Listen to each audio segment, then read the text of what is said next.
APR on Accords and Civics. The all-new Fred Anderson Honda, the family store. Live Super Doppler 4 weather is sponsored by the Fred Anderson family of dealerships. Well, good Sunday morning. Yesterday was certainly hard to beat. So if you were partaking in any of those pre-St. Patrick's Day festivities, really couldn't have asked for a better day. Today is still looking fairly quiet. I know we've got some rain moving on in from the west. However, some of this is actually going to fall apart as it moves across the mountains.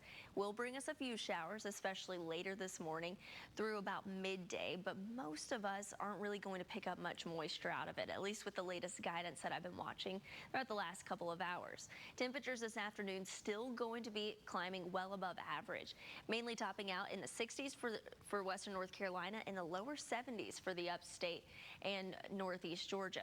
This will come with a bit of a breeze out of the southwest, anywhere from about 10 to 20 miles per hour. So breezy conditions are going to stick with us, and that's actually going to continue to ramp on up moving on into tomorrow. It's also going to bring us some pretty big changes as far as our temperatures go. So we'll shift our winds from the southwest to the northwest. That makes a big difference with how it actually feels outside.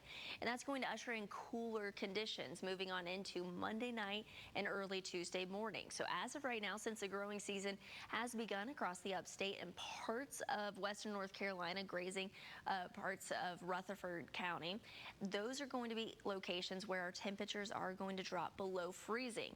We'll continue to see those temperatures in the 30s and the 20s for western North Carolina as well, but their growing season hasn't quite started. So a freeze watch is in place.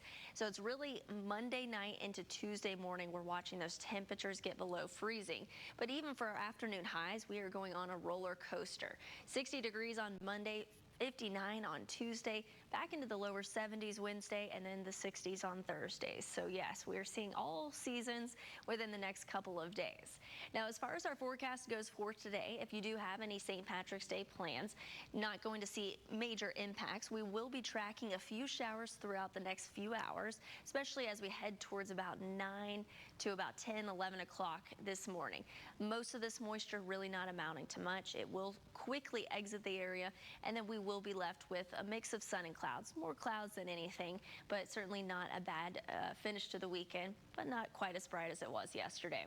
So your St. Patrick's Day forecast is going to feature more clouds and a few passing showers, but mainly dry, especially moving into next week. That's going to come with much colder conditions. Tuesday morning, we'll be waking up to freezing conditions, and highs will only get into the upper 50s for the upstate for the mountains, low to mid 50s, and then we'll continue to see those temperatures get a little bit closer to average towards the rest of the week. In Iceland,